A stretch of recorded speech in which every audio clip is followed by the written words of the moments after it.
Welcome to the 3Gs, the podcast where we dive into the world of fitness from three unique angles on three generations as we bridge the generation gap, explore diverse perspectives, and unravel the secrets of staying fit. Welcome to the 3Gs Fitness Podcast, where three certified personal trainers get together from three different generations.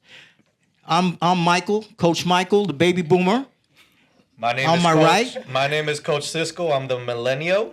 And on my left over here, actually filling in for Kyle, Coach Kyle. He's out of town today, so we have the pleasure of having Coach Victor Rodriguez here. Vic, why don't you tell us a little bit about yourself? Thanks for having me, guys.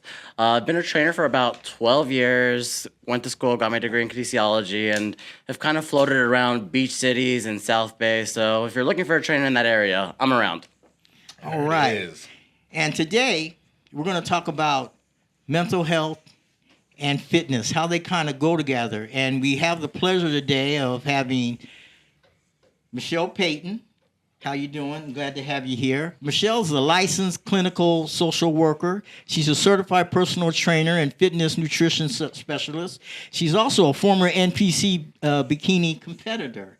So welcome to the podcast, Michelle. Why don't you tell us a little bit about yourself? Yeah, thank you for having me. So my name is Michelle. I am a personal trainer and a therapist. And basically the way that I got here was I studied at Chapman University in psychology. And then when I went in to get my master's of social work, that was kind of when I started to decide to go into personal training. So that's when I got my certified personal training from ACE Fitness. And then that's also when I started training at Gold's Gym.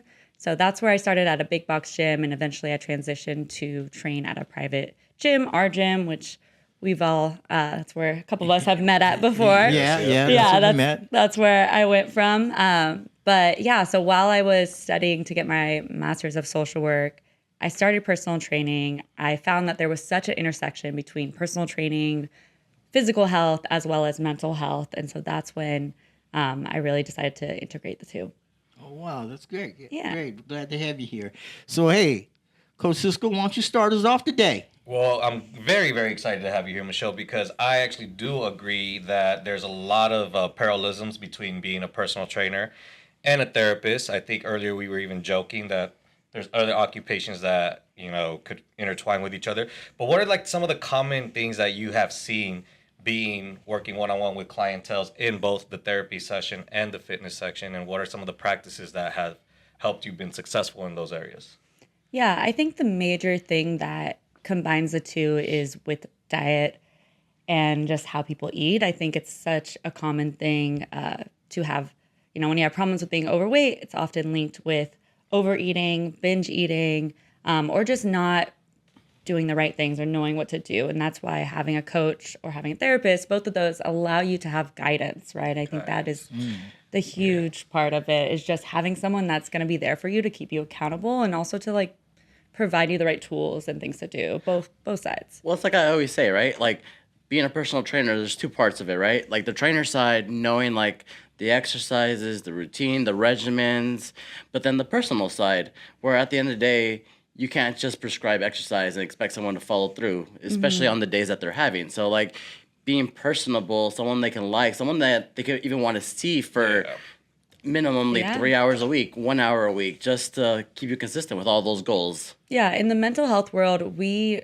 talk about how important the therapeutic relationship is, above anything else. You can know every type of therapeutic modality out there, but if you don't align well with the client, if you don't vibe well with the client, if you guys don't see eye to eye, it doesn't mean anything. Because at the end of the day, for therapy, it's typically one time a week, one time a month. But for personal training, we see these clients multiple times a week, more times than they spend with their family a week, right? That's what I was about to say, yeah. Yeah, so it's we need to be able to get along and for them to trust us, and that takes that alignment. So do you think, I would probably say, what did you start first, as a trainer or as a therapist? A little bit of both. I started, so when I was at Chapman, so before I went to get my master's, I was a behavioral analysis, ABA therapist. So I worked with children with autism. Oh, nice. So not in the same like one-to-one therapy, but I did do some like behavioral guidance. And then while I was in my master's of social work, so basically my first year, we're put into a practicum. So my first year, I was placed at a residential treatment facility for teenage girls, which was That a sounds lot. intense. Yeah, That so sounds it was intense. everyone was either from DCFS or from juvenile probation. Oh my god. And so, I mean, this is like, if you've seen what's that show where they like bring the teenagers or the young kids to jail? Scared Straight. Yeah. So it was like that. Like day one, I walked in and like people are cussing, people are pulling each other's hair. It was like, okay. And they warned me, they were like, I don't know if can I cuss in here? You're gonna be called the B word so many times. Fuck. You can let one slide here and there. But yeah. we do. Yeah, cool. But yeah, so I started as like a intern Damn. that first year of my master's of social work, and then that was the same time that I started studying. But I don't think I became a personal trainer till my second year. Okay. So I was a therapist, like intern, before I was a personal trainer. So then you already kind of had that work on developing trust and things once you became a before trainer. Yeah, I already had a year or two of just education as a therapist before I became a personal trainer. But I'd also, I guess I should say too, just you guys might ask me, but my journey to being like into fitness period was I was a college student. Of course, I was a college student. I was a college athlete. I played softball at Chapman my first couple years. And when I quit softball, that's when I got into fitness, because ultimately, like, everyone told me like I was going to get fat because I'd been an athlete like my whole life. So then I transitioned then. So I'd already been on social media kind of helping people a little bit before becoming a therapist. That's how a lot of athletes, former athletes, they get out of it, and they're so used to being fit that the first thing they do is they go to a gym and they try to keep themselves in shape, and they try to work and train, and they usually become a personal trainer. Yeah. Because before that, right after that, you got into bodybuilding. Yes. Because I remember you at the gym, you had Yeah. gone into your first comp. Yep. And obviously you got first, and from there you went on, but you kind of slowed down. What's the With bodybuilding? yeah? Yeah, I think being an athlete for so long, always having that like structure, I needed that. So as an adult, once I got out of school, I think I did one competition like through Gold's Gym. Right. And then the same coach that took me through that like 12-week challenge was a bodybuilder. And so that was how I got into it. And it was great until it wasn't. I think as a female, dieting that hard and bringing your like body to such a low body fat percentage, yeah. it really takes a toll on your hormones. So I'm still like recovering hormone wise, which is why the bodybuilding slowed down, because I've been trying to pay attention more and prioritize my health as opposed to just being lean and fit. Yeah. Was that the hardest part about prep? Was like the actual that side of it, not like the workouts or? Oh yeah, the workouts were, easy. It was more of like following the same diet for so long, and just, the workouts were hard when I had no energy, right? Once you get closer and closer to that show date, you're running on fumes, right? And it was really my second competition season that really hurt me. My most recent one was amazing, but my second one, I was doing like 2 hours of cardio a day. Like I was struggling, and I was mentally just not okay. And my trainer, my coach at the time, she kind of put it on me in the way of like, you're a therapist, like how would you like support yourself? Wow. And I was just like, When you needed the therapy, you needed that assistance. I You're need like, someone. I need someone. Yeah. Oh, just go look at the mirror, Michelle. yeah, right? I'm like, I can't. go read and a chapter in your book. And that's even like a huge point with like being trainers, right? Like I Yeah. think people are often surprised when I'm like, oh yeah, I have a therapist, I have a trainer, right? It's like, but you're that, like you can do that. It's so different keeping yourself motivated or keeping yourself accountable. And especially therapy, like seeing from a third perspective, Well, I agree with that, because you're doing it as a job for others that like you don't want to do it on yourselves. Like I always tell everybody, the minute I clock out of work, I'm probably the worst person to ask for fitness advice, because I've already helped a lot of people throughout the day. I don't want to be thinking fitness when I go home. I just want to veg out for about 30 minutes and just don't even talk to me or anything like that. Oh, yeah. And I'm a firm believer that we do need that. We do need the other person to help us out. You know, coaches need coaches and whatnot. That's the firm believer in 100%. What we say. And we were talking about that off camera because I was telling Mike, I was like, the leg day I did on Thursday, I would love to put him through the ringers and have him go through it. Yeah. But they talk about me, you know. Mike needs a Bulgarian I've been in this business 50 years, you know, so I really... Mike doesn't need anybody. No, I'm like, you know... If it's not a squat, I don't want to do it. I mean, it's hard. It's something that's hard to keep going, you know, and I think being a personal trainer...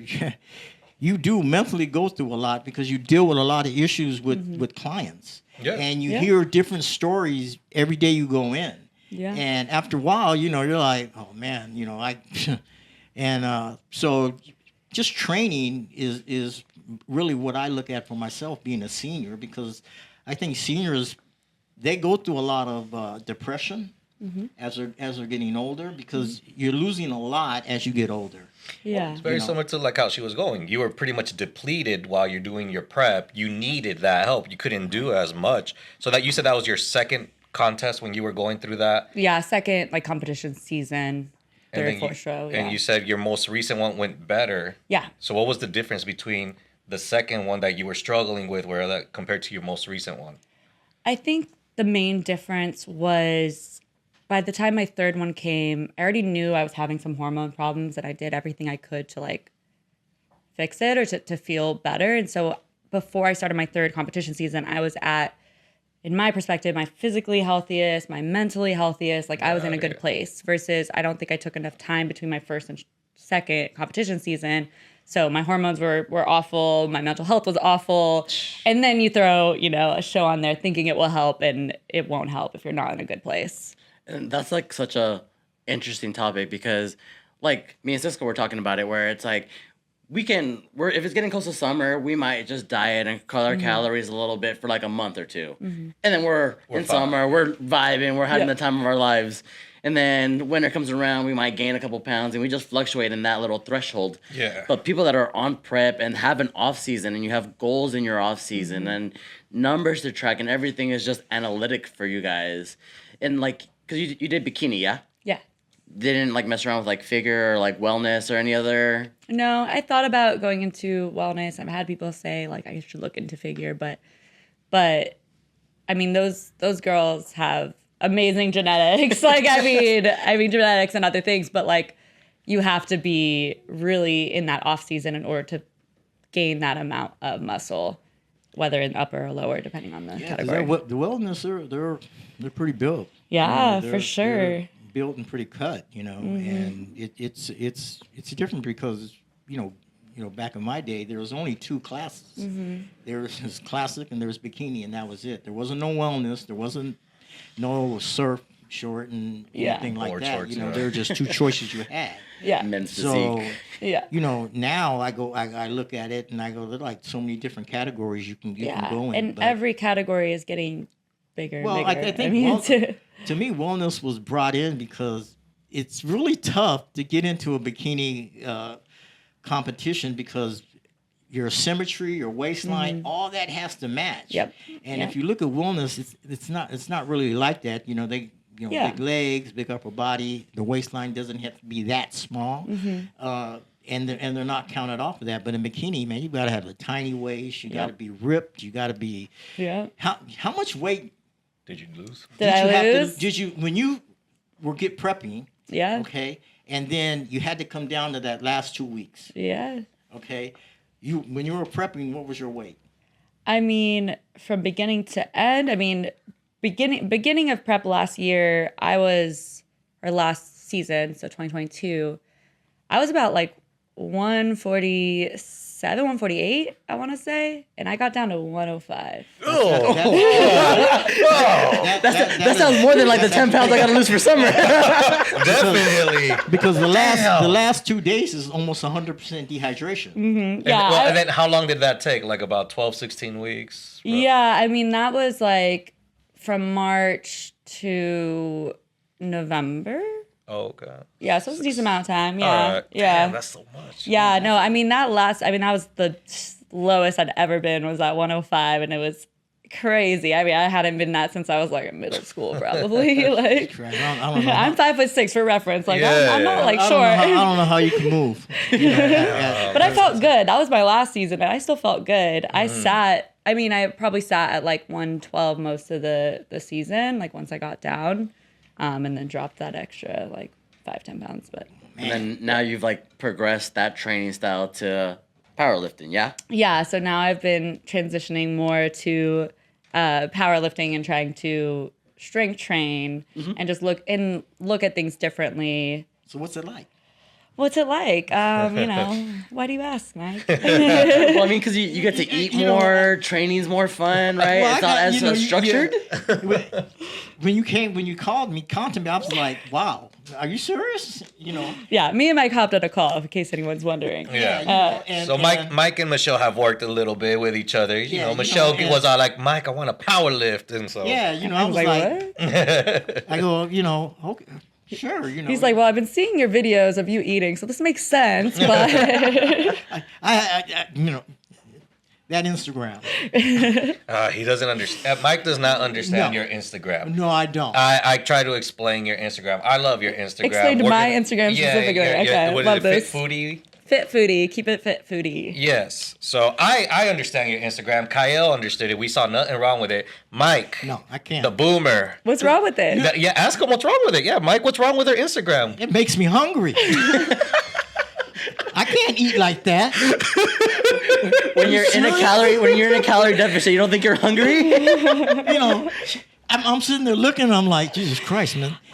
Starts off with one Sunday, finishes off with a second Sunday, and I'm like, man. It's because he doesn't understand. He's more like a chicken, rice, and broccoli type of guy. That's why. He only eats grilled chicken, never fried. Never fried. I can never do that. And I look at it, and I'm like, and imagine how I have, a bunch of bodybuilding friends, bikini competitors who are like currently in season. So many of them hit me up are like, I'm gonna block you. Like I can't do this right now. So imagine how they feel if Mike's feeling this way. I see nothing wrong with it because me, Kyle, and Vic, we all agree. I'm like, you know what? You put in the work in the gym. Now you can never out train a bad diet, but you still got to enjoy life. I'm out there, like, I get excited for the Orange County Fair because I get excited for the fried fair. foods that he loves. Yeah, I get excited. Fried Oreo, oh no. Yeah, but it's like one of those things is also what I do with myself. I'm pretty strict on my diet at least 5 days out of the week. I'm on it and whatnot. But the days that I enjoy, I make sure I enjoy as well too. I'm not overindulging. I'm not letting it carry over or anything like that.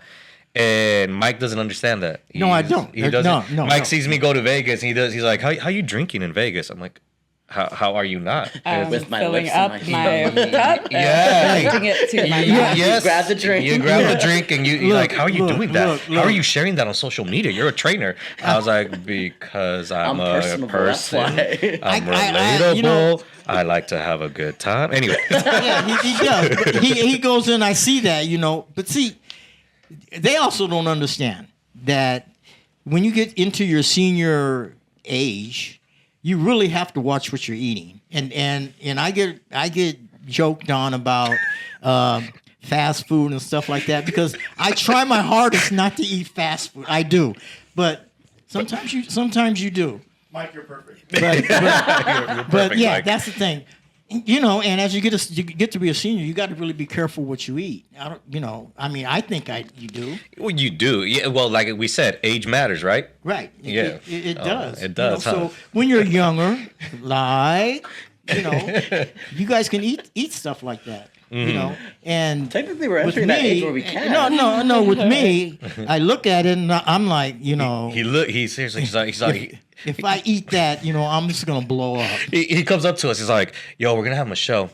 Her Instagram, it's a little bit controversy." And I'm like, "Controversy?" And then he shows, and then me and Kyle were I'm like, the controversial. "Am I like, what's I love it. What's controversy about it?" I was like, "She's there eating a sundae. She's there enjoying a drink. She's there eating sushi. That's it." And I was like, Kyle tells me, "What's wrong? I just had a fried pickle." "Yeah." Are you serious? But see, like, we were talking about it earlier, where it's like, we're kind of from that same string of, like, if it fits your macros, which I haven't heard that expression in probably a couple of years at this point. IIFYM. Yeah. Yeah, that was a big thing for me especially when I was in the prime of my training.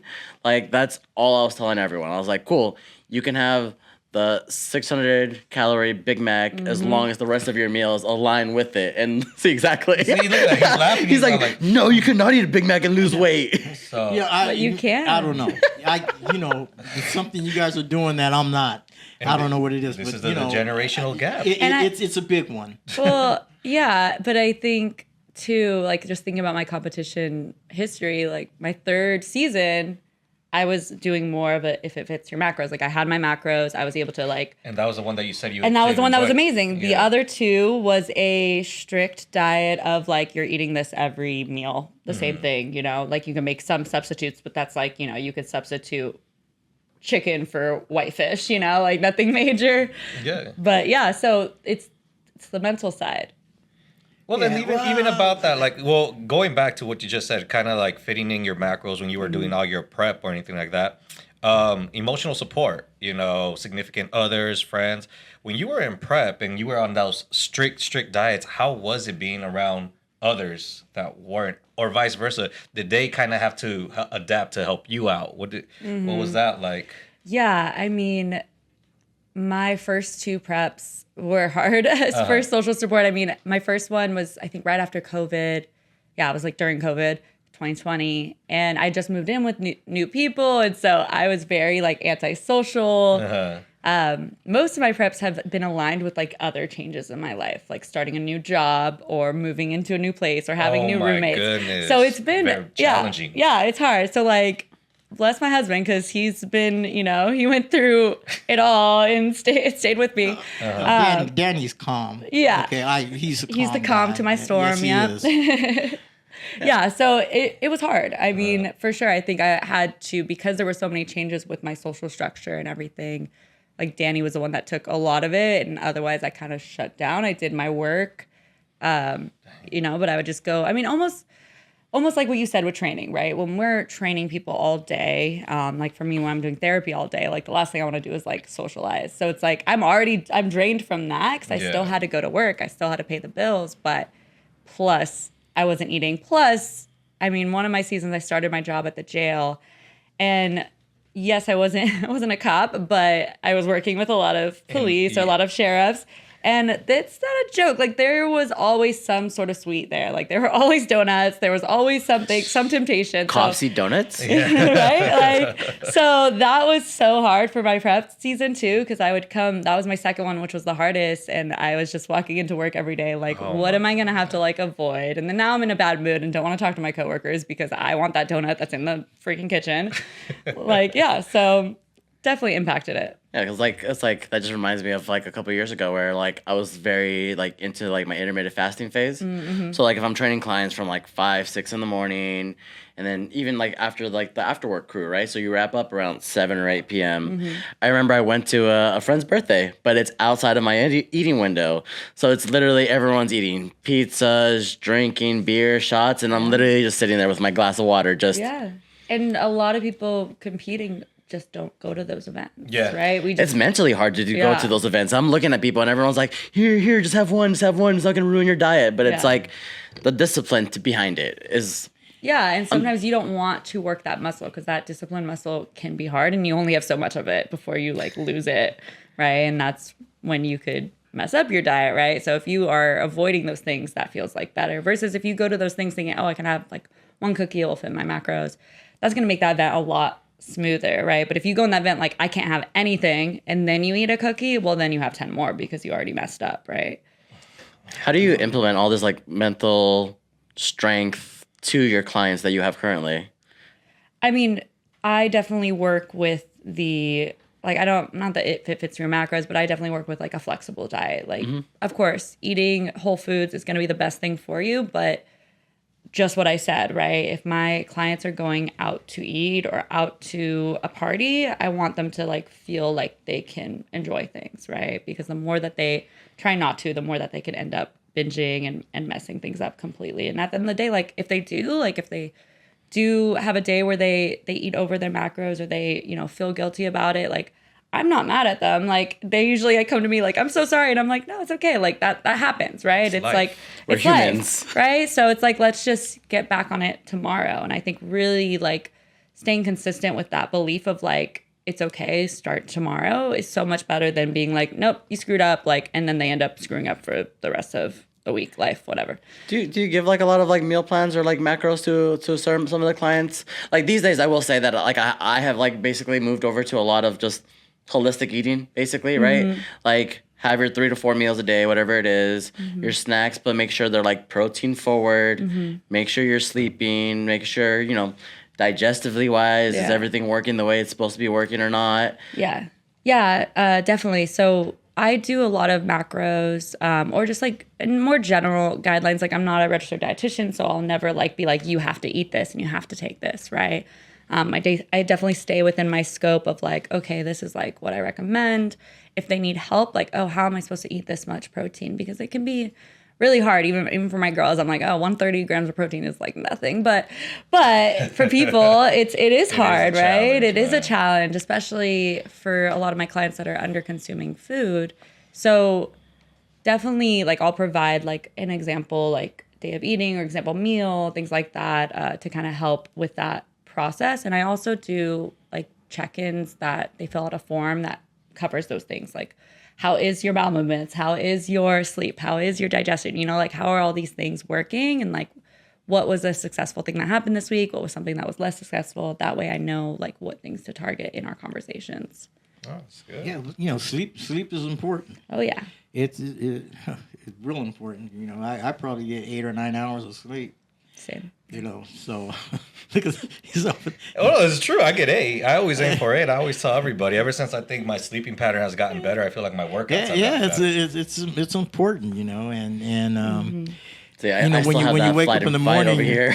when you wake up in the morning, you feel good, and you're ready to go. There's nothing greater feeling for me. No, it's so bad. But when a client's like, oh, this is happening, this is how, like all these things, I'm so tired. I'm like, don't want to eat in the morning. I don't want to do these things. And then I go to like, how much are you sleeping? And they're like, oh, like 5-6 hours. I'm like, that's the problem here, right? Like so many things could be solved if more people prioritize their sleep. I read the book, Why We Sleep. I don't remember the author, but it was super eye-opening, just recognizing the importance of sleep for everyone. Well, I think when you're younger, I don't think when you're younger you get that much sleep. What do you mean? You're up later. You're up doing things and stuff like that. On the weekends and stuff like that. Are we up late? Well, I don't think it's like a solid 8 hours every single night. Do you sleep? You sleep a solid 8 hours every single night? Yes, every night. I was in bed last night after the UFC fight, so by 10:30, and I actually woke up at 8. I left my husband. I was like, you could keep watching. I think we were on. I left during the co-main Diego event. Lopez fight, yeah, and I was super curious, but I was like, I'm tired. Like I need to be my best self today. So yeah, I went to bed. But I feel like we are not the norm, right? I mean, especially being in the fitness industry. Yeah, we know I do. how, I agree 1,000% with Yeah. Michelle on that, because I feel like when you're in the fitness industry, you prioritize a little differently. You know? And every trainer I've met probably does get. I would probably say 90% of the trainers I met throughout my career do get about 8 hours of sleep. Yeah. And we understand that, but I feel like Depending on what phase of life. they're in. I think That's sometimes what I if they're was on just that gonna level, say. 6 to 8 p.m. like shift, like okay, that maybe come on. not. But me at 22 when Yeah. I was having my 5 and 6 a.m. clients, but then having the 5, 6, 7, 8 a.m. Oh, 8 yeah. p.m. clients, and Yep. then going to the bars afterwards. Yep. Maybe go home, have an hour or two of sleep, and then go right back to that 5 a.m. College. Exactly. That's College. college. If I can remember me being 22, What did I you didn't do? get 8 hours sleep. That's what I'm saying. What were you doing at 22, Man, Michael? I was out. Sometimes be Clubbing. out later than I'm supposed to be. Waking up early to go Yeah. to work. Yeah. So if you got to be at work at 6, you got to wake up like at 4 or 5 o'clock. But back to what you said. I it's may the go to bed phase at of life 12. of where you're at too. So I think know. college, the early 20s, Yeah. you could get away with it too. But like even perfect example. I mean, drinking. I was just in Vegas and I was tired yesterday, and I didn't even. Yesterday was Saturday. We didn't even drink on Friday. We flew back Friday, and I was still still tired. tired on Yeah. Saturday. I'm all like, And it was just somewhere I remember in my early 20s going to Vegas, coming back Sunday, going to work on Monday, feeling fine. And it's just, the older you get, you need to realize that sleep is a priority. So, Yeah, you were tired because you were at the gym. Yeah, you saw me Usually yesterday. you're talking to everybody, Yeah. and screaming and yelling. You were just like going through your Headphones motions. on. Yeah, we went to a baby shower yesterday. We left early. I was all like, I told my fiance, I was like, babe, let's just watch the fights. And I was in my boxers watching the fights. I was like dozing in and out. But that's why, like I said, I think I got like 10 hours of sleep last night. Yeah, it definitely I feel impacts you amazing. at different like phases. And like some people say like, oh, I can do things at lower level of sleep, right? Or lower amount of sleep, but it's still not good for you. Like that's the thing that book really taught me. And I think part of me like overcompensates because I know I didn't sleep well in college. I know like I had insomnia when I was younger. So, and that book will say like, you can never catch up on sleep, right? If you get like 4 hours of sleep last night and you try to sleep 12 hours, it doesn't make a difference. Like it makes a difference, but it doesn't make a difference. Like you're still kind of messed On up the wrong off that cycle. 4. Yeah, Yeah. because you should consecutive hours is what I always Yeah, tell you want it to be consistent. Yeah. And making sure you're hitting that REM sleep to actually get into that deep recovery and Well, let stuff. me ask you, like I said, now when you're doing your therapy sessions, is sleep something, a topic that you actually touch with a lot of your clients in the 100%. therapy sessions? 100%. I mean, when I worked at the jail, those were like, we just were required to ask like a few questions. And that was like, how are you eating? How are you sleeping? And then like meds and then hearing voices, seeing things, all those things. Just the normal, What voices did you hear last night? just the normal ones. I mean, I hear voices sometimes. Just Mike in the background. Yeah, but they told me to go to sleep. So So yeah, even sleep was important in the jail, right? I mean, there was only so many things that they could do, but even now, like, again, if I have a therapy client who's telling me that, they don't have any energy, they don't have any libido, like all these different things, and then I get to sleep and they're not sleeping much, like we need to focus on that. Oftentimes that's like one of the first things to focus on because, again, if they're not sleeping, how are they even going to have enough energy to do these coping skills that we're learning and teaching, right? Is there any tips that you give out for like trying to get better sleep or? I think the main thing is trying to sleep at the same time and wake up at the same time every day. That is it. Yeah, That is it. and we It all is- have it is. we all have a chronotype, which is basically the period of time in which your body, like you specifically, get the best amount of sleep. Like the sleep is consistent with your schedule, right? So we all have different chronotypes, and so there's a specific time that we should go to sleep and wake up. And some people like early bird, some people are a late owl. And what those just mean is those chronotypes are slightly shifted. So some people naturally wake up like before the sun comes up, and that's like early bird. I'm a bear, so I wake up when the sun comes up, and I wake up when the sun comes up. I go to sleep when the sun goes down. Okay. Kind of thing. So that's like my sweet spot is like from 10 to 7 a.m. I've never heard of that word. I haven't either, Yeah. actually. I was going to start writing down notes so I Yeah, can look this up I'll later. look this So up. I have an aura ring, and it will teach. It will like show you You have your. an aura ring too. Yeah. You have one? No, Yeah. I don't have one. Oh, okay. I was all looking. But I hear a lot. I love my aura ring. I will live for it. I hear a lot about them.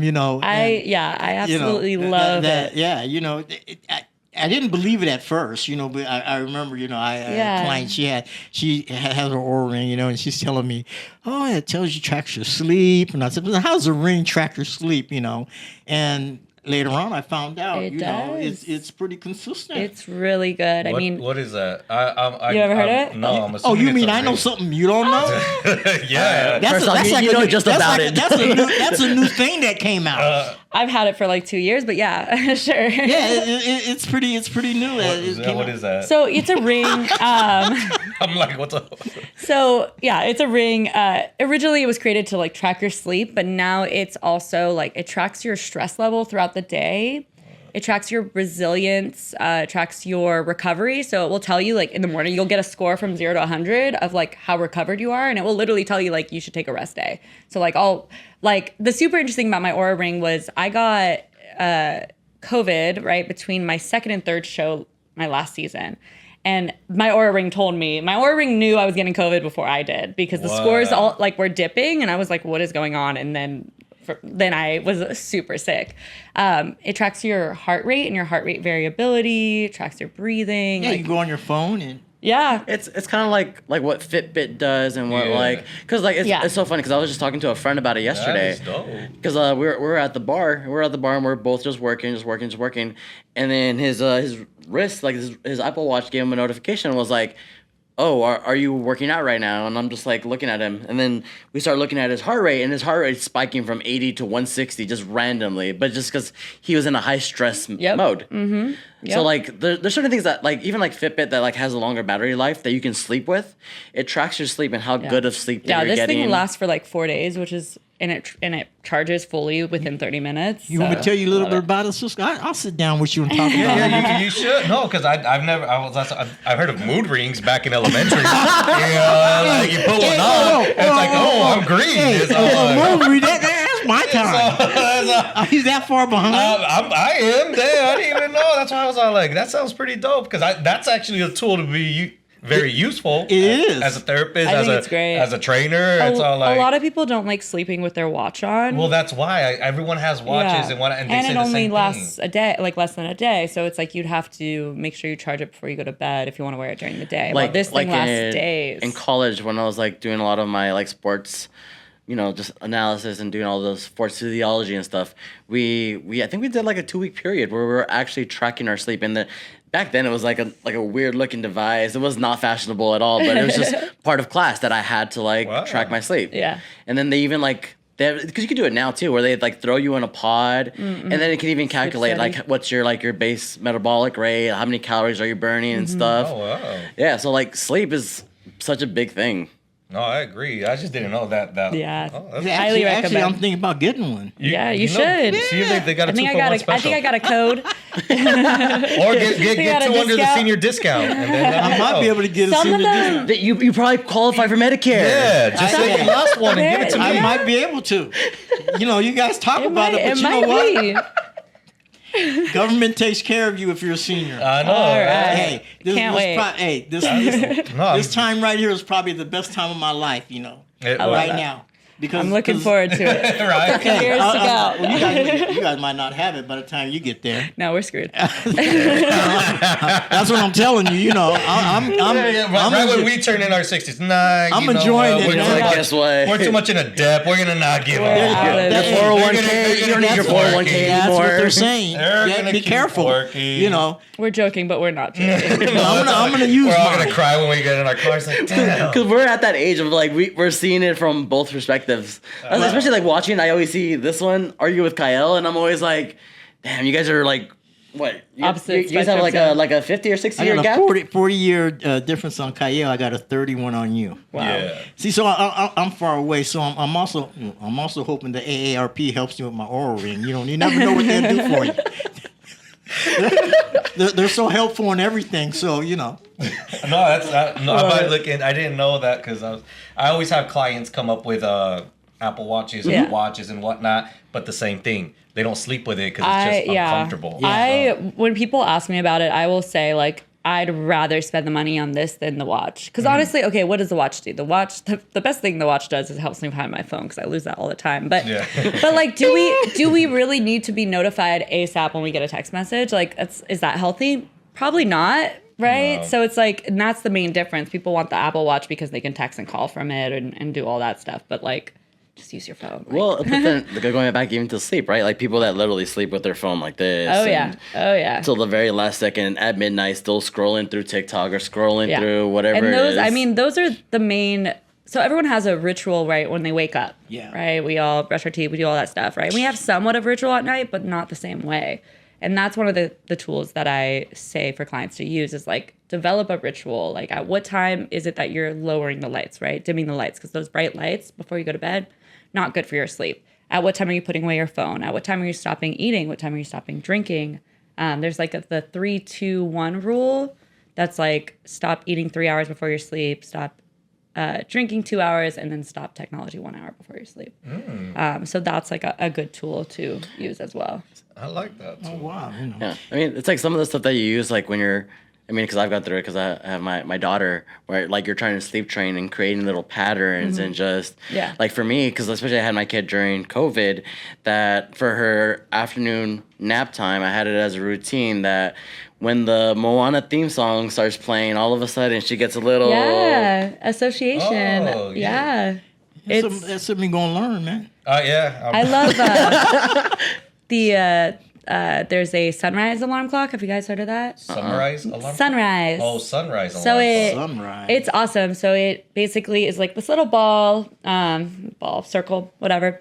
And you can, so we use it before we go to bed, and we'll just say like, I think we tell like Alexa or Google to turn it off or turn it on. And so it will play like sleeping sounds, like waves and whatnot. Yeah, like crickets and things like that. And then it's bright, and then it lowers till you go to sleep. And same thing when you wake up, it turns on and like plays birds singing, and then like gets brighter and brighter until your alarm clock, and then it's full like sound. The waterfall thing. Yeah, but like it's a great alarm clock because people that use their phone, which I don't know if you guys still do, it's so bad for you to wake up like at a jolt. Like how awful is that for your fight or flight response? Yeah. So that alarm clock. But mine's very soft and mellow. I got an Android. I don't got an iPhone. Okay. Well, I heard those iPhone alarms go off for me, fire. I'm the opposite because I'm so bad about like now I'm good about like not sleeping with my phone, so I'll just throw it off the side of the bed. But then I forget to set my alarm clocks. So in the morning I wake up and I'm like, oh no! Yeah, see, you're at, yeah, exactly. Like, what time is it? Am I late? Do I need to be somewhere right now? Waking up so sudden is not good for the body like that? Oh no! Not good for your stress levels. Yeah. I've been waking up with an alarm like that for like 37 years, man. Well, I got news for you. I got that echo, and it'll play. He doesn't even hear the echo either, though. Yeah, but you don't got good hearing. And- It'll play the waterfall and stuff like that. But see, that's bad for me because man, I hear the waterfall mess. Yeah, be. I have to go to the bathroom. Yeah, that's it. That'll wake you up. So maybe crickets and stuff might be good for me. So then kind of more soft, mellow, waking up. Yes, but the like brightness too, and waking up with light, it's super good for you for like the first hour that you wake up to like have bright lights as well. And so you can, and also this alarm clock, you could technically turn it off on your phone, but you can get up and turn it off, which is also good if you stand up to turn something off instead of just snoozing it, pressing a button on your phone and just falling back to sleep. Yeah. I mean, I have so many friends that have to set like 10 alarms in order to wake up. That part I don't get. I get off on my first alarm. Good. But I see it on other people when they open up they have so many alarms set up. Yeah, a lot of sleep experts will tell you like not to snooze. I still snooze, but I agree but it's with good those not sleep to. experts. I have 3, so Yeah. it's like the 6:45, 6:50, 6:65. Well, one thing I share with clients: if you are a snoozer, then just do similar what you do. Set your alarm far away from you, so that way it forces you to get up, and then you get up and go turn it off or anything like that. But I've never even heard of this. What is that ball alarm called? This. It's just a sunrise or sunset alarm. I think Philips is like a brand that has it, but there's a lot of different brands that have it. Yeah, just go on Amazon. Sleep things and I whatnot. got you. I'm full of knowledge Well, that are good for physical health and mental health. I mean, that's. I don't really need an alarm clock. I have a biological clock inside. Yeah, but seriously, because And all my life, going way back, What time do you wake up? I have to wake up at 4 and 5 o'clock. Okay, you're an early bird. For like 30, 40 years, I've had to do that. Yeah, so he's got 'Cause I a had to go to work, chronotype. had to be at work Your at chronotype 6. is early. So it just got I learned consistent to me. So every morning That's I not wake up. flight syndrome. I wake up at 4. He wakes 4 up or 5 stressed every o'clock. morning. He's like, gotta go to work. Gotta go to Frito I wake Lay's. up at 4 and 5 o'clock every morning, and now today. To this day, I wake up at that early in the morning. Sometimes I don't know. It depends. It depends I where go my to bed- mental but I health go is to bed at. at I can wake up 8:30, early, 9 late. o'clock. If But I'm see- depressed, I'm sleeping in for sure. But look, it sounds like we're talking about sleep. Sleep goes both with fitness, mental, and all that good stuff or anything like that. I want us to dig a little bit deeper with the mental aspect, the mental clientele aspect. Like, what kind of clients are you currently dealing right now in the therapy sessions? For therapy? Yeah. So I work primarily with people who have experienced trauma or people with any sort of like disordered eating or like health related problems. I like my primary modality. Yeah. For therapy is EMDR. Has anyone heard of EMDR? EMDR, no. EMDR. It stands for eye movement desensitization reprocessing. Interesting. It's a type of trauma therapy. Take notes. Yeah, take notes, right? It was made for people with PTSD, for people specifically, originally for veterans. But that was just how it got developed. But it's a trauma therapy. The way it works is you bring up distressing, disturbing, or like bad memories that you've had like in childhood. And you connect those with a like negative belief you have about yourself, right? So say I'll use like a personal example, like my parents divorced, right? And say that memory makes me believe that I'm not good enough because my dad left. And so you go back to that memory and you create a new belief. So instead, I want to believe I'm good enough. And you do what we call bilateral stimulation, which is eye movements, or we can do like tapping. And it's just basically trying to stimulate the left and right side of the brain. And it allows you to process this memory in a way that you integrate your adult logic, right? The logic of now that I know I'm good enough. Yeah. But your childhood brain who didn't know better, right? Who believed I'm not good enough. And so now you leave that session like believing that, okay, my parents divorced. It had nothing to do with me. It had to do with the fact that my dad and my mom just weren't good for each other. I'm still good enough. I'm still okay. And now that can like make me feel better moving forward, as opposed to like if you keep having that belief of I'm not good enough, it shows up in your relationships, it shows up in your friendships, it shows up at your work. Oh, okay. Does that make sense? No, it does. Well, It's funny because it's like I said, I do believe personal training is a form of therapy. Absolutely. I do believe it. And you do have clients that they come up and they deal with that. That's something that like I've had clients that they always say, they might not be good enough for something or anything like that. So it's kind of like interesting to dissect a little better to understand why they think that way, get them to feel a little bit better about themselves, and they'll definitely be performing better too. Yeah, I mean, it impacts self-esteem 100%, right? And even like for me, that could be why like I got into being a college athlete. That could be why I got into bodybuilding, right? It's like forever like trying to do something that's gonna make me feel like I'm good enough, and trying to like forever try to get that validation from others that I'm good enough through those trophies, those awards, whatever it is. Damn. It's like clients that I have that I still train at like commercial gyms, right? So like I might have, my friend Jacob that I train twice a week, right? Mid-30s, a dad, whatever it is. He trains and we have our regimen, but then he sees, bodybuilder in the corner that is ultra jacked and always wonders why he can't look like that. Yeah. And there's like a million factors. It's like there's no need to compare. At the end of the day, we're all on our own fitness jersey. But he's comparing probably because of past events that he's had. Like Jake may have been, bullied in childhood, and he may have been told, like, oh, you're overweight or whatever it is, and that creates insecurities, right? Because we're only insecure about other people because we already have that insecurity. Like people can't make you feel a certain way, right? Like jacked whoever, can't make you feel any way unless you have that insecurity that's like already within yourself. I mean, that's like me when I was younger, right? Like me, because I'm 5'6". So like my Napoleon syndrome. And like you get all these guys that are like jacked on Instagram. They're 5'10", 5'11", 6 foot. But then even when you get into like the men's physique and even like the biggest and strongest power lifters, right? As an adult, I see that just because you're short doesn't mean you can't be strong, doesn't mean you can't be jacked. Exactly. Because and that's your adult logic versus, whatever may have happened at your younger self with that. Just being little and seeing other people, right? And feeling, bad about that. But you can integrate your adult logic of like, I'm still enough. I'm still cool, Like I still could be strong and jacked and all of that. I can still outbench anyone I want. Exactly. Yes. And then you said also eating disorders or anything like that. Yeah. How important is the relationship of food with? I'm gonna ask you both as a trainer and as a therapy. When it comes to mental health, how is important the relationship in food? And then when it comes to a fitness journey, how is the relationship with food very important to help you get towards a fitness goal? Yeah, I mean, it's so important to have a good relationship with food just for your mental health, but also for your fitness journey. And the way that manifests, right, is people create this unhealthy relationship with food either through dieting, right? They're just constantly putting themselves through diets, especially women who grew up in a constant state of like watching America's Next Top Model and watching all these like tiny girls being told they're fat, right? So it's like, so people constantly are thinking that they have to eat less in order to lose weight or in order to be happy ultimately, right? So we see that a lot. We also see people who, I mean, similarly think they need to eat less, but then think that once they can have a free meal, they can go crazy, They right? overindulge and whatnot. Yeah. So I see a lot of people with like binge eating disorders, a lot of people with, I don't see many people who are like actively anorexic, but more of like history of anorexia. Because people who are actively are usually younger or in treatment.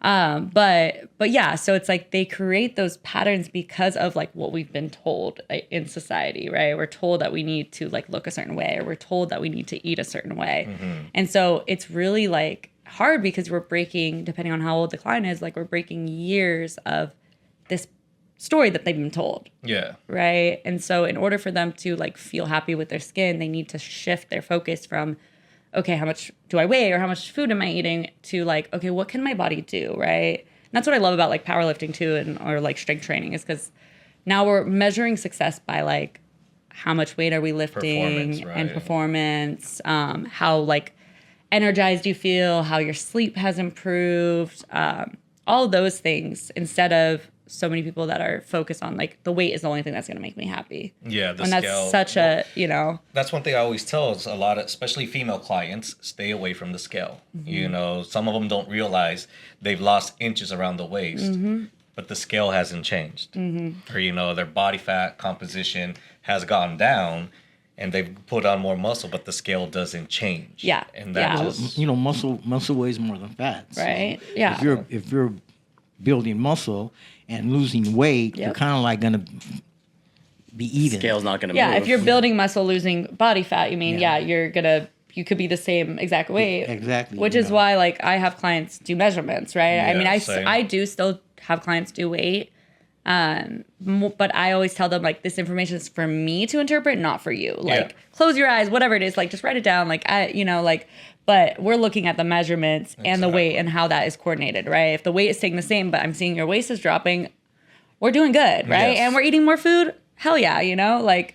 So that is huge, right? Because that number on the scale does not mean everything. like I said, it doesn't. That's a number that everyone primarily always focuses on. They do. I They focus on that. I always tell a lot of clients, just get a measuring tape to do something at home. But I like to do skin fold measurements. I like to do That's measuring yeah. taping. And then calculate, because the same thing, yeah.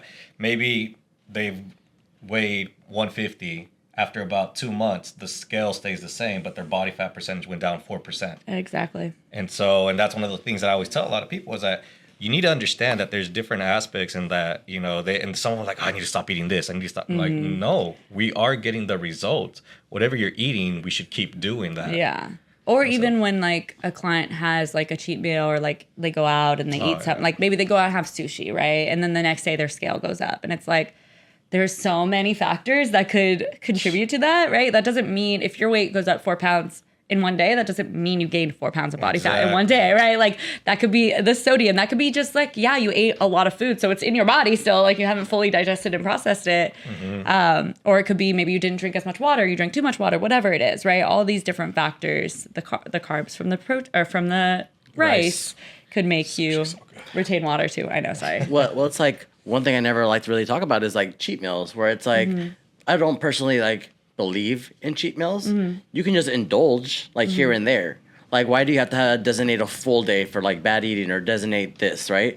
Like, and even when you try to like teach people just to eat better overall, right? Like, don't get the mashed potatoes, don't get the mac and cheese and load it up with gravy and load it up with balance. Yeah, so like figuring out how to just mentally shift to just eating better and not feeling guilty about, because again, like cheating, like all the negative connotations that come with cheating versus you're just indulging a little bit. Yeah, I talk about like what's worth it, right? Like I have so many clients that will eat like, yeah, they'll get the side of like mac and cheese and mashed potatoes, and they're like, I wish I didn't eat that. Like that wasn't even good. Like I don't know why I ate it, right? And it's like, okay, like that wasn't a priority. Versus if you are like traveling, right, and like spending time with family, like for me that is important, right? Like that is a time to, you know, eat those things that are different from your normal diet. But if it's just like I could cook, or I could go order Chinese food, it's like, you know, how good is that Chinese food? How worth it? What is it that's gonna like bring to your life? Is that gonna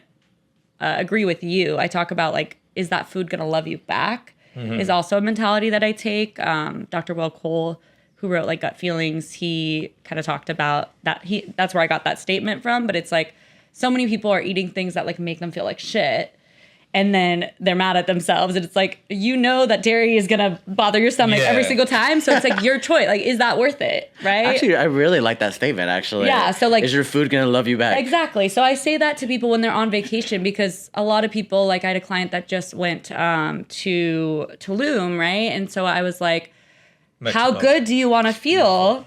It's where the jungle gym is. Yeah. Like, how good do you want to feel on this vacation where you're going to be in a bikini the whole time, right? It's like, oh, I want to feel really good. Okay, so yes, you could eat whatever you want. Like, you don't need to track, but like, what food are going to make you feel good? What food is going to love you back? And she's like, oh, okay, I'm going to have the fruit. I'm going to have this. Like, I'm going to have some protein. You know, it's like, so then they have that, the power's in them, right? Like, they have that control. Because if we just tell clients what to eat, that's where it creates that like restrict, binge, and like, we naturally want to defy or go against people.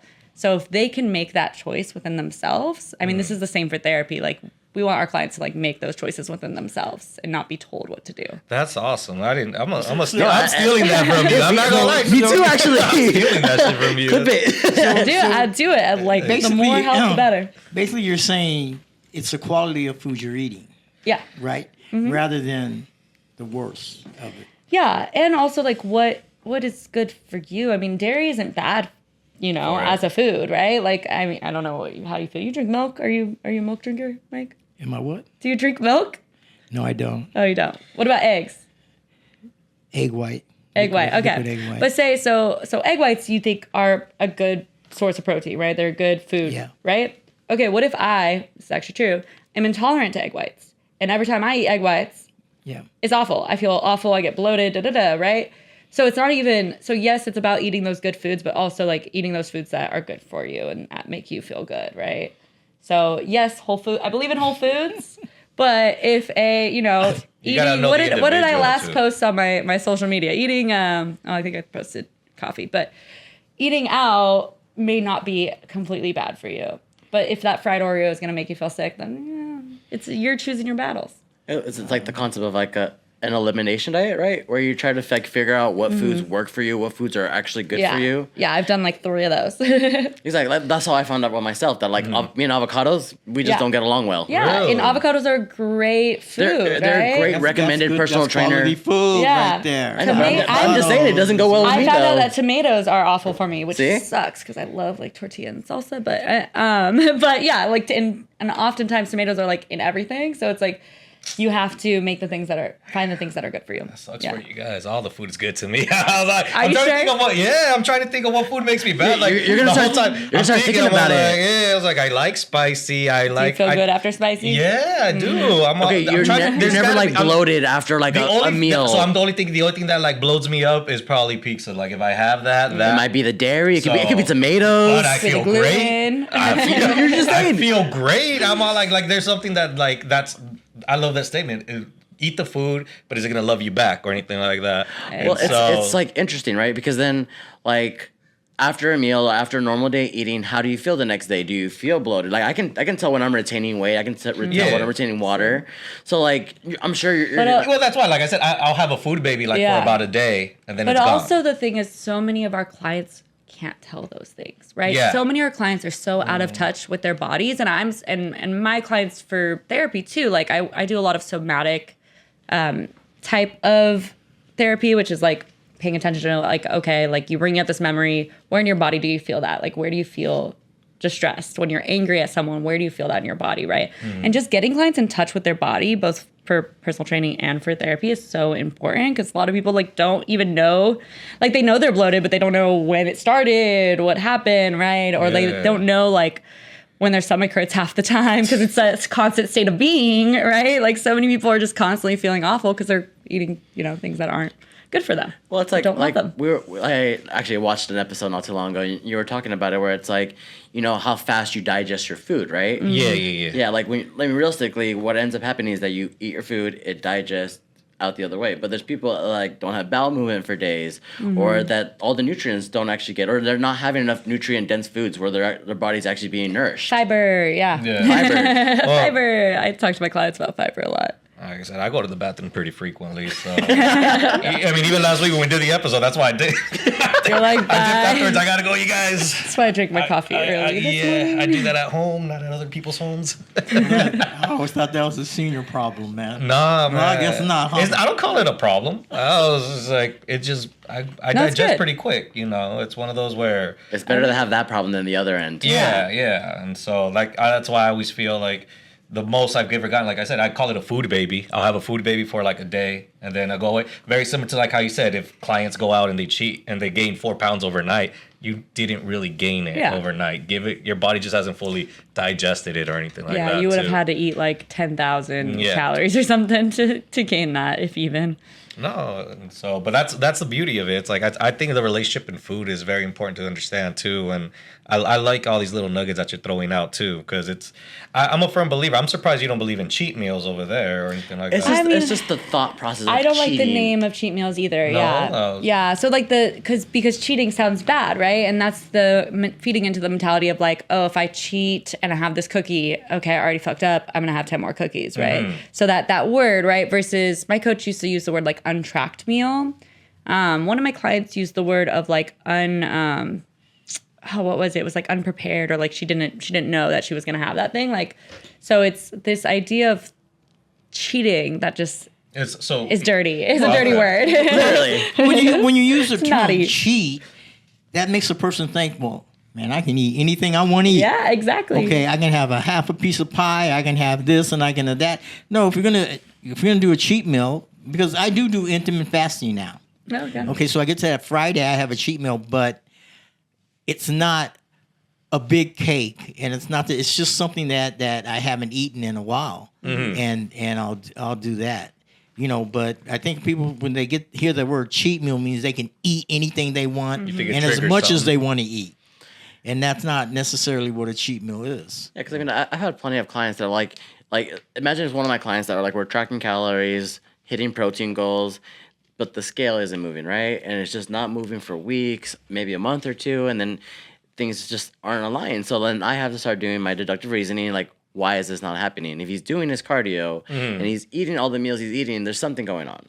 Then again, that's cheating, right? So behind your back, they're eating what they're not telling you certain things, or they're just writing it on paper just to show face that, you know. But if they would have just been honest and just like, tell me, like, hey, you know what, Vic, today I had a couple slices of Costco pizza. You know, how can we adjust my plan? But it's like that concept of like, it's like honesty too, right? Where it's like, And that's why I tell clients, like, the more honest you are, right, the more information. Because some clients I do like graphs and things. It's information for me. It's data for me. Yeah. Right. Like it's not right or wrong. It's just the more information you put down, right? Like my clients don't have to weigh themselves out every day, but like sometimes it's helpful if they do, because then I can see like when it goes up and down and like trends. As opposed if they step on the scale one day a week and it just happens to be the day that it's the highest, now they're going to feel less motivated. But for all we know, the rest of the days could have been really low. So it's like the more data, the more honest data we have, the more I can adjust your protocol, adjust how we work together, give you tools and tips and stuff. Okay, so Michelle, if you were to talk to any people out here and they're going through a depression situation, what advice would you give them? I mean, How severity the depression is. Number one is getting help. I mean, I think my favorite clients for training are the ones that also see a therapist, right? Same goes with my therapy clients. My favorite ones are the ones that also see a personal trainer, right? Those are the ones that are going to be the most successful. So, I mean, if anyone's going through depression, anxiety, OCD, eating disorder, anything, I mean, the first thing to do is like to get help. And that may not mean like going to see a therapist right away, because that's scary, right? Just like training, going into a gym is really scary for a lot of our clients, right? Like seeing a therapist, especially whether it's in person or online, is scary. So maybe that first step is, telling a loved one, right? Or asking for help, right? Like telling your significant other, like, hey, I've been feeling this way. Like, I want to get help. Like, can you help me find someone? Can you go with me? Like, whatever it is to get that support to get the help that they need. Oh, okay, that's great. But this was a very good episode. A lot of information thrown from. And a lot of information, and I'm hoping that we were able to help the people out there.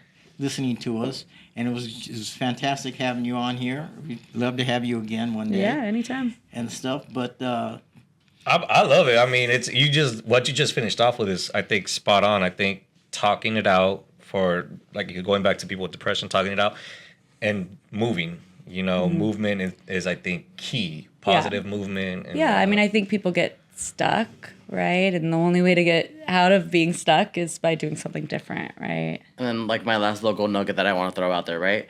Where it's like when you're first starting on like a fitness jersey, right? It's nice to have a gym partner, a workout buddy, but always remember that you're doing it for yourself first and foremost. So Absolutely. if Jess cancels, you can still go and get your workout in because it's your progression, not anyone else's. Mm-hmm. Yeah, it's good to have accountability partners, but if you can't keep yourself accountable, that's number one. but exercising and working out and going to the gym is probably the best therapeutic. Yeah, I mean, research shows that exercise, right, physical activity is almost more effective. I mean, it is more effective for people with mild to moderate depression than antidepressants. Yeah. Oh. So and more and more research is going out that is showing this, that how important like exercise, movement, walking, all those things can be for your mental health. Like, yes, it's great to see a therapist. Yes, if medications are needed, cool. But there are other things that you can do to feel better. And I think exercise. Absolutely. But it was great having you here today. Yeah. Where can the people find you, Michelle? Plug any of your stuff. Yeah. Anything that you All of the stuff. All your All the stuff. I'm gonna write all of it down too. Yeah. Plug your information in and let everybody know where they can find you so they can get help if they need help. Yes. Well, my Instagram is the easiest way to find me. So at Keep It Fit Foodie. And then, my name is Michelle Payton. I'm an LCSW. So literally, if you went online and typed in Michelle Payton LCSW, you'll find my Psychology Today page so that you could get started with therapy as well. And then you train out of? And I train, out of Huntington Beach, right, primarily. I have some gyms, but I don't know. Where I'm in a transition phase, so I'm not sure where in person I will be, but I do train people at their houses. I do online coaching. So all through her Instagram. Yeah, to be so able to find Instagram her. DM me is the easiest way to get a hold of me. Yeah. That's perfect. Perfect. You want to sign us off? Let's go. Well, thank you so much, Michelle. That was a pleasure. You gave us a lot of nuggets over here. We definitely want to have you back again, see if we can pick your brain some more. Once again, thank you, ladies and gentlemen. Her name's Michelle. My name is Cisco. Baby Boomer Mike. And Vic special in today. And we'll catch you guys on the next episode. All right. Thank you. Thanks. Thanks. Out.